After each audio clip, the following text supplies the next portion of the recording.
welcome back to Good as Dead, my Sims 4 zombie apocalypse series. I know I haven't uploaded much of this LP lately because I've just been very busy working on my Life and Death series, which I'm absolutely obsessed with. Like, if you haven't watched it yet, if you haven't checked it out yet, please do. I'm really proud of how it's turning out.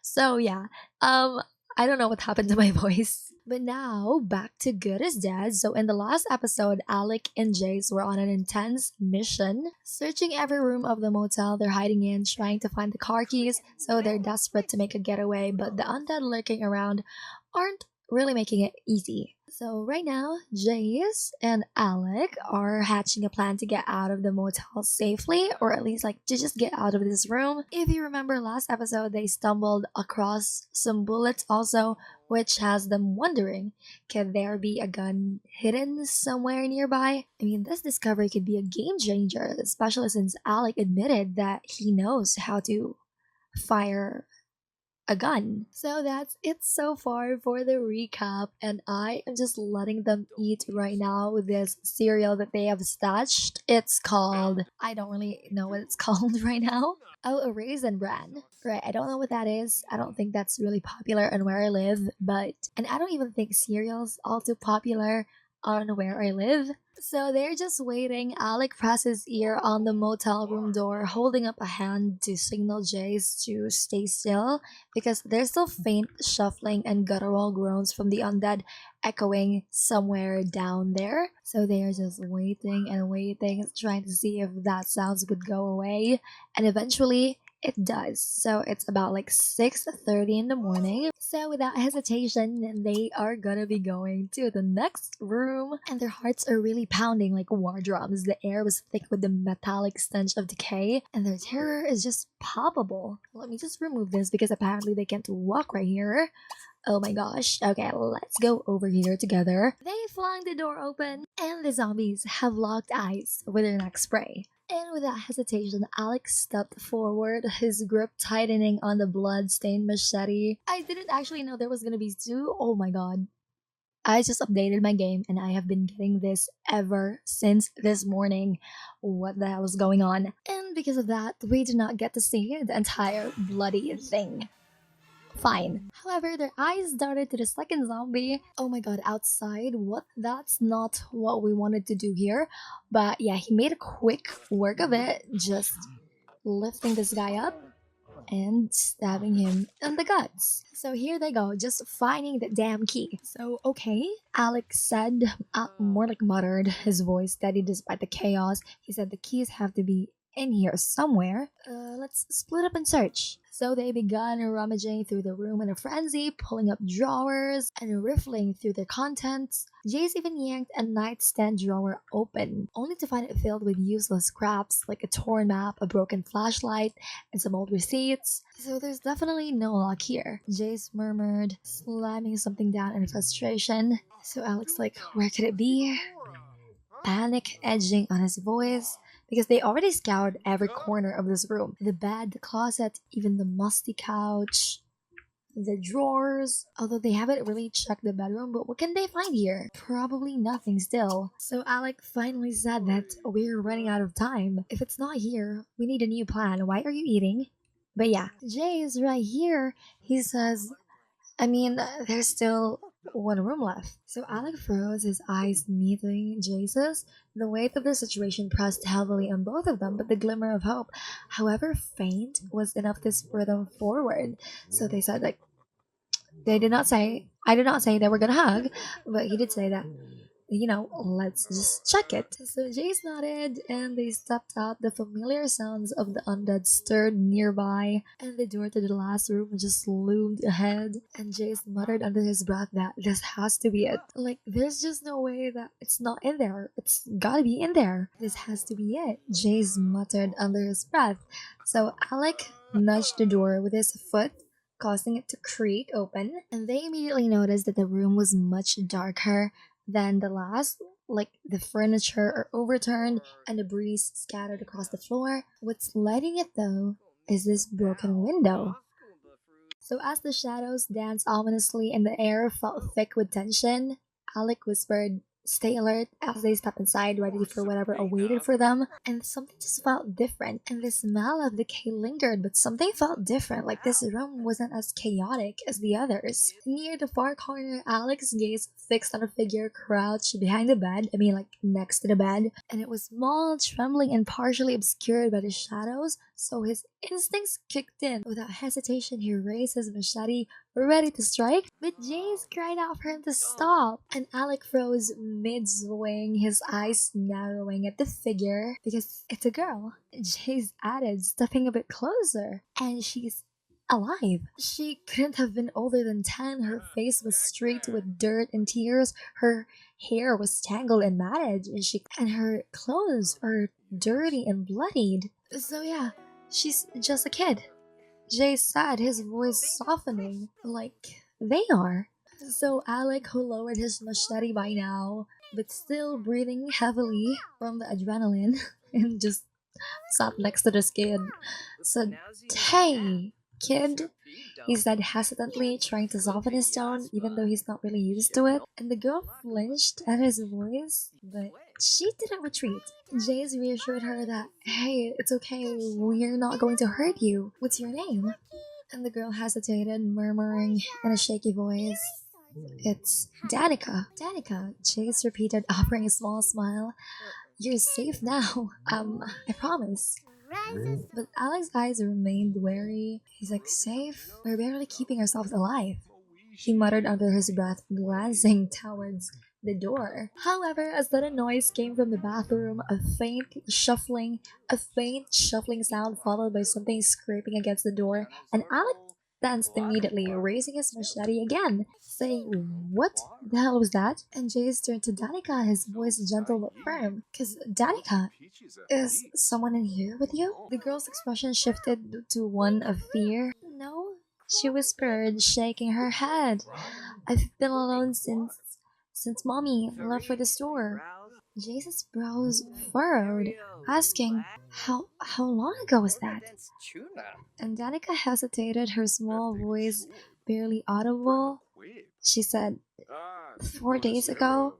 A heavy silence fell over the room. Jason's face softened with sympathy as he glanced over to Alec, who murmured, "4 days. But still," Alex said, "that still doesn't explain the noise from in there. The bathroom." So Danica's eyes widened, her fear evident as her trembling grew worse, and Alec knelt down to her level, like his voice gruff but not unkind. "It's weird to listen to him like this," he said. "Listen, kid, you need to tell us the truth. What's in there?" So tears welled up in her eyes, and after a moment of coaxing from Jace, she finally broke, saying it's Grandpa," she whispered, her voice shaking. "Grandpa?" Jace repeated, exchanging a worried glance with Alec. And Danica nodded quickly, tears spilling over now, because he got bit.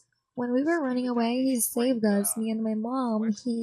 He brought us here to keep us safe, but when he got bit, mommy didn't want to lose him. She said I had to stay here while she went out there to look for food. She said I had to make sure Grandpa was okay, that no one would kill him. She locked him in the bathroom so he couldn't get hurt, so that he couldn't hurt me also, and she said she'd come back. She'd come back for me. Look, she even left me some food and also water, but she hasn't really come back yet." And you can see that this little girl is really just holding on to the idea that her mom's going to be coming back because she's so young. She thinks the world of her mom, and she's thinking that her parents would come back, but these two, they're not even sure right now.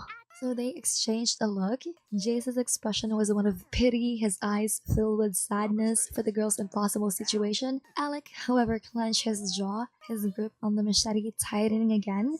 And Jace said, "We just can't leave her." "No, we're not gonna." Alec agreed, "but we can't ignore what's in there either." So Jay said, "Danica, you can't stay here. It's not safe, and we don't know when your mom is coming back." And she said, "Mommy said I have to stay here. She's coming back. She promised." Alec sighed. He's harsh, okay? But he tries to be as gentle as possible, saying, "Kid, I get it. You want to believe that, but look around. This place isn't safe. Who knows how all this food could last you? And then what's next? This place isn't safe. There's no way she..." "Alec." Jace cut in sharply, shooting him a warning glare, and Alec huffed. biting back his words. So he said, Danica, your mom, she probably told you to stay because she wanted you to be safe. And I know it's scary, but being here alone isn't safe anymore. We can help you. We'll keep you safe, just like your mom would want. Danica's lips quivered, but she held her ground, saying, No, my mommy's coming back. She told me to wait for her. I can't leave Grandpa alone. He needs me. Jace could only exhale deeply, his shoulders slumping as he glanced at Alec, searching for support.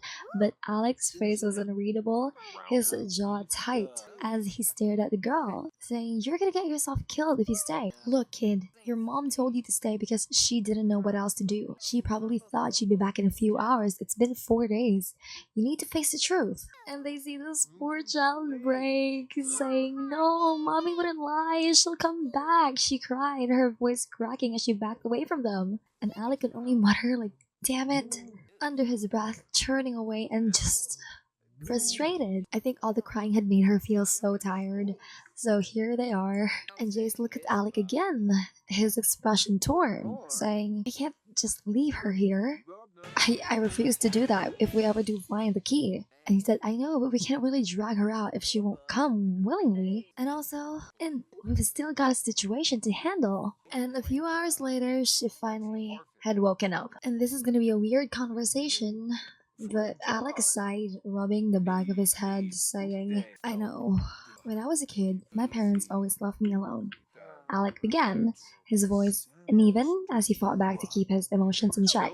So, I think he looked away briefly. And now here she is, just next to him. Okay, that's great. He's still finding the keys though, giving them the privacy that they need. Especially Alec, it seems like he's not ready to talk about this, but he is going to, for her sake. The first time I was 7, I acted out at school once, that just one time, and they dropped me off somewhere, told me they'd be back. Danica blinked, her wide, tearful eyes fixed on him, and he continued saying, I waited for weeks, months, every day, thinking today's the day they'll come back, and a minute now they'll walk through that door, and they finally came back at the end of the summer, acting like nothing had even happened. And he's listening now to all of this, but yeah, he just continued avoiding Jace's gaze, saying they did it every year after that.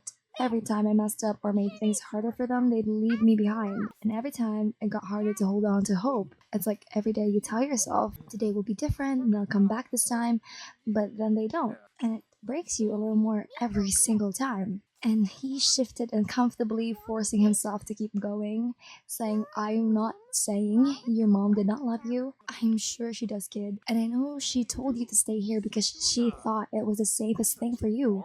But kid, it's been 4 days. And then Danica's tiny voice quivered as she asked, like, so you think she's not coming back? Alec hesitated, his chest tightening. He glanced at Jace, who stayed quiet, his expression solemn, and he said, he doesn't know. But what I do know is that you can't stay here alone anymore. Like, it's not safe. And your mom wouldn't want you to be in danger. She'd want you to survive. And she's like, but what about Grandpa? Can I at least say goodbye to him? And of course, they're going to be so heartless if they don't let her. So they told her to take her time, but to keep far away from the door as much as she can, also because what if something might happen? But she whispered on the air all the things that she wanted to say, and Alec just looked away, fighting the sting in his eyes. And the moments stretched long, every second like a weight pressing down on them. Hey. Jace's voice broke the silence, and Alec glanced up to see him holding a set of keys, the metal glinting in the dim light. He said, I found some keys. It's probably it. I mean, it matches the car model outside. Asking, you're serious? And he nodded, passing the keys over, saying it's our ticket out of here, but we need to move fast. Alex's jaw tightened as he pocketed the keys, taking a moment to breathe. He glanced back at Danica, who was still staring at the door, her small hands on her lap.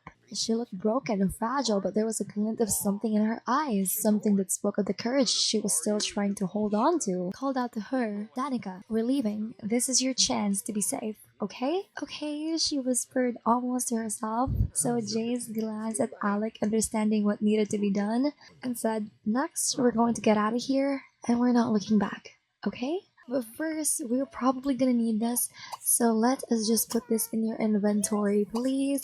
Let's put this in your bags because this is precious food that they need. So yeah, just place it all in your bags. And Alex said, let's move.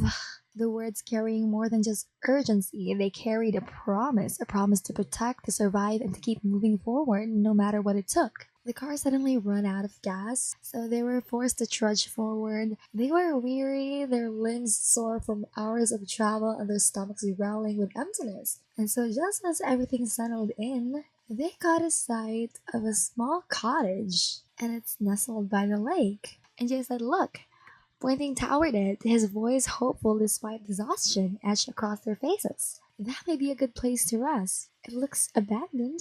So they approach cautiously, as cautious as they can, because there could be zombies in here, like we just don't know that. However, as they walk closer, a man stepped out, his posture tense and his eyes sharp. He was holding a rifle.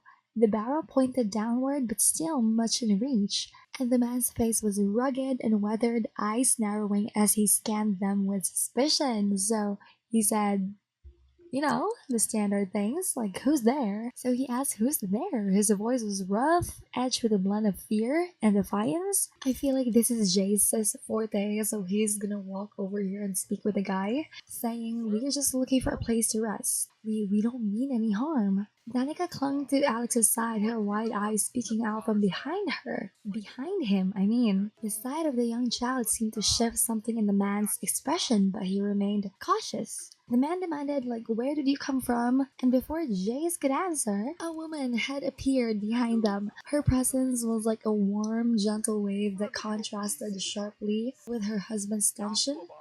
She was pale, but otherwise she looked strong, and she was just protectively clutching her rounded belly. There was just a softness in her eyes as she took in Alec, Jace, and Danica, and she said, they're just kids, Marcus. Oh, look at them.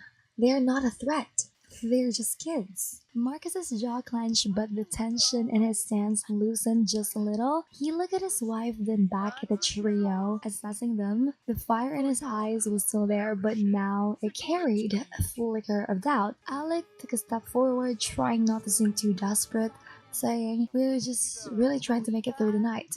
Please, we won't cause any troubles. Clara's gaze had softened as she looked at Danica, whose wide eyes seemed to carry the weight of the world in them, and she repeated, they're just kids, Marcus. They're children. They've been through a lot, I think. Finally, Marcus's shoulders sagged and he lowered the gun to his side.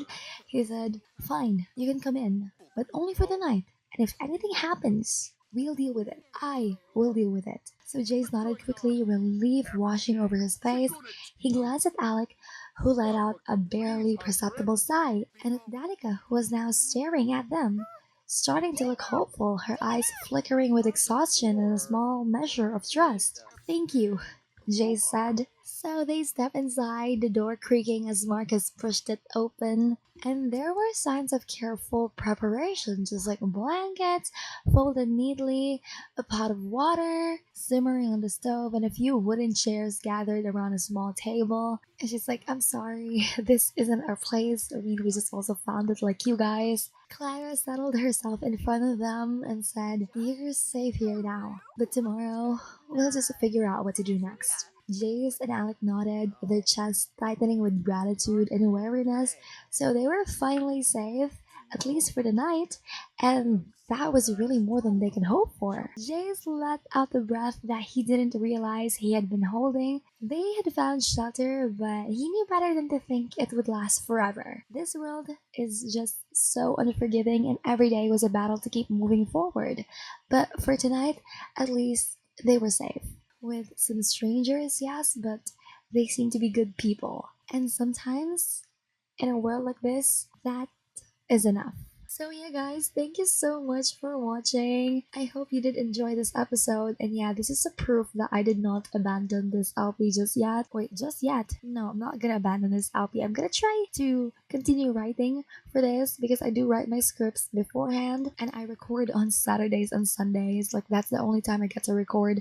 So yeah, I am so excited for this, really. I am so excited for the next couple of episodes. And yes, we have met some strangers who are not perfect, but they seem to want to help them out. So yeah, thank you guys so much for watching. Let me know what you think of this episode on the comments below. Don't forget to follow me on Blue Sky. Don't forget to like and subscribe if you haven't also. And I'll see you guys again soon. Bye bye.